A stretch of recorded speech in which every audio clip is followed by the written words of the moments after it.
Hello friends, welcome to மக்கள் சேவை channel. இன்றைக்கி நம்ம ஒரு சூப்பரான இன்ஃபர்மேஷன் பற்றி தான் பார்க்க போகிறோம். அதாவது மெட்ராஸ் உயர்நீதிமன்றத்திலேருந்து செலெக்ஷன் லிஸ்ட்டை வந்து வெளியிட்டிருக்காங்க. ஸோ இப்போ இதில் யார் யாரெல்லாம் செலக்ட் ஆகிருக்காங்களோ அவங்க அடுத்த கட்டத்துக்கு வந்து மூவ் ஆயிருக்காங்க. இப்போ இதில் உங்கள் நேம் இருக்கா இல்லைன்றதை எப்படி செக் பண்ணுறது, அதை பற்றின மொத்த இன்ஃபர்மேஷன் தான் இந்த வீடியோ வந்து பார்க்க போகிறோம். இந்த வீடியோ ஸ்கிப் பண்ணாமல் ஃபுல்லாக பாருங்கள். அது மட்டும் அல்ல, இந்த வீடியோ நிறைய பேருக்கு ஷேர் பண்ணுங்க. ஓகே, ஃபஸ்ட்டு இந்த வெப்சைட் வந்து ஓப்பன் பண்ணிக்கோங்க. mhsc.tn.government.in இதான் வந்து பார்த்தா அஃபீஷியல் வெப்சைட். ஓகே, இந்த வெப்சைட்டில் அப்படியே கீழே வந்தீங்கன்னா உங்களுக்கான நோட்டிஃபிகேஷன் பேஜில் கொடுத்துருக்காங்க பாருங்கள். ஸோ முதல்ல நிறையா லிங்க்லாம் ப்ரொவைட் பண்ணியிருக்காங்க.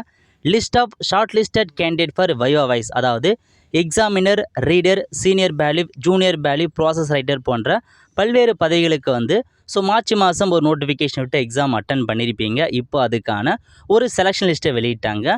இதில் உங்கள் நேம் இருக்குது அப்படின்னா நீங்கள் அடுத்த கட்டமாக வைவா வைஸுக்கு வந்து போக போகிறீங்கன்னு அர்த்தம். அதேமாரி கீழே வந்தீங்க அப்படின்னா உங்களுக்கான கட் ஆஃப் மார்க் வந்து ப்ரொவைட் பண்ணியிருக்காங்க. எல்லா பதவிக்கான கட் ஆஃப் மார்க் கொடுத்துருக்காங்க. அதேமாரி டிரைவருக்கான செலெக்ஷன் லிஸ்ட்டை தனியாக வெளியிட்டிருக்காங்க. அதுக்கப்புறம் ஒவ்வொன்றுத்துக்கும் அந்த கட் ஆஃப் மார்க் ப்ரொவைட் பண்ணியிருக்காங்க. ரிஜெக்ஷன் லிஸ்ட், யார் யாரெல்லாம் ரிஜெக்ட் ஆகிருக்காங்களோ அவங்களுக்கான லிஸ்ட், அந்த மாதிரி பல்வேறு வகையான பிடிஎஃப் வந்து கொடுத்துருக்காங்க. ஸோ ஒன் பை ஒன்னாக நீங்கள் செக் பண்ணி பாருங்கள். இதாங்க உங்களுக்கான ஒரு செலெக்ஷன் லிஸ்ட்டாக வந்து கொடுத்துருக்காங்க. இதில் ஒவ்வொரு டிஸ்ட்ரிக்ட் வைஸாக உங்களுக்கான செலெக்ஷன் லிஸ்ட்டை வெளியிட்டிருக்காங்க பாருங்கள். அதாவது எக்ஸாமினர், சீனியர், ஜூலியஸ் bailiff, senior bailiff, process writer, xerox operate, அந்த மாதிரி பதவிகளுக்கான ஒரு செலெக்ஷன் லிஸ்ட் தான் கொடுத்துருக்காங்க. அப்படியே கீழே வந்தீங்க அப்படின்னா உங்களுக்கு வைவா வைஸ் என்னைக்கு இருக்க போது அதுக்கான தேதி அறிவிச்சிருக்காங்க. ரிப்போர்ட்டிங் டைம் கொடுத்துருக்காங்க. ஸோ நெக்ஸ்ட் அடுத்த கட்டமாக உங்கள் ரெஜிஸ்ட்ரேஷன் நம்பர் இருக்கா, உங்கள் நேம் இருக்கா, நீங்கள் எந்த பதவிக்கு வந்து செலக்ட் ஆகிருக்கீங்க, எந்த டிஸ்ட்ரிக் அப்ளை பண்ணியிருக்கேன்ற மாதிரி கொடுத்துருக்காங்க. இந்த மாதிரி ஒவ்வொரு டிஸ்ட்ரிக் வைஸாக உங்களுக்கு வந்து வெளியிட்டிருக்காங்க. நீங்கள் செக் பண்ணி பாருங்கள். எந்தெந்த டிஸ்ட்ரிக்டில் யார் யார் எந்தமான பதவிக்கு செலக்ட் ஆகிருக்காங்க அப்படின்னு நீங்கள் செக் பண்ணி பார்த்துக்கோங்க. ஸோ உங்கள் ரெஜிஸ்ட்ரேஷன் நம்பர் இருக்க பாருங்கள், அதை நீங்கள் லேப்டாப்பில் யூஸ் பண்ணுறவங்க கண்ட்ரோல் எஃபை கிளிக் பண்ணி உங்கள் ரெஜிஸ்ட்ரேஷன் நம்பரை டைப் பண்ணதுக்கப்புறம் அது வந்து பிளிங்க் ஆகி உங்களுக்கு ரெஜிஸ்ட்ரேஷன் நம்பர் இருக்குது அப்படின்னா நீங்கள் செலக்ட் ஆகின அர்த்தம், இல்லைன்னு அர்த்தம். ஒருவேளை இந்த மாதிரி பிடிஎஃபாக ஃபைன் பண்ணுறவங்க உங்களுக்கு சர்ச் ஆப்ஷன்ஸ் கொடுத்துருப்பாங்க. அதில் போயிட்டு உங்கள் ரெஜிஸ்ட்ரேஷன் நம்பர் கொடுத்தீங்க, அது பிளிங்க் ஆகி காமிச்சிச்சு அப்படின்னா நீங்கள் செலக்ட் ஆகிடுன்னு அர்த்தம். ஓகே, ஸோ இதாங்க உங்களுக்கான லிஸ்ட்டாக வந்து வெளியிட்டிருக்காங்க, செலெக்ஷன் லிஸ்ட்டு. இல்லை உங்கள் நேம் இருக்குது அப்படின்னா அடுத்த கட்டமாக வைவா வயசுக்கு வந்து போக போகிறீங்க, ரெடியாக இருந்துக்கோங்க. எல்லா பதவிக்குமே கொடுத்துருக்காங்க. அதேமாரி டிரைவர் பதவிக்கும் தனியாக வந்து அறிவிச்சிருக்காங்க.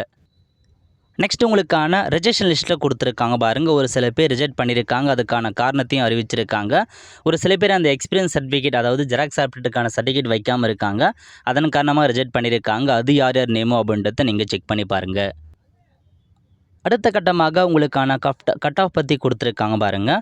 ஒவ்வொரு பதவிக்கும் எந்தமான கட் ஆஃப், எந்தமான ரிசர்வேஷன் படி கட் ஆஃப் எல்லாமே கொடுத்துருக்காங்க. ஸோ இதன்படி யார் யாரெல்லாம் எவ்வளோ கட் ஆஃபில் செலக்ட் ஆகிருக்காங்க அப்படின்றத நீங்கள் தெரிஞ்சுக்கோங்க.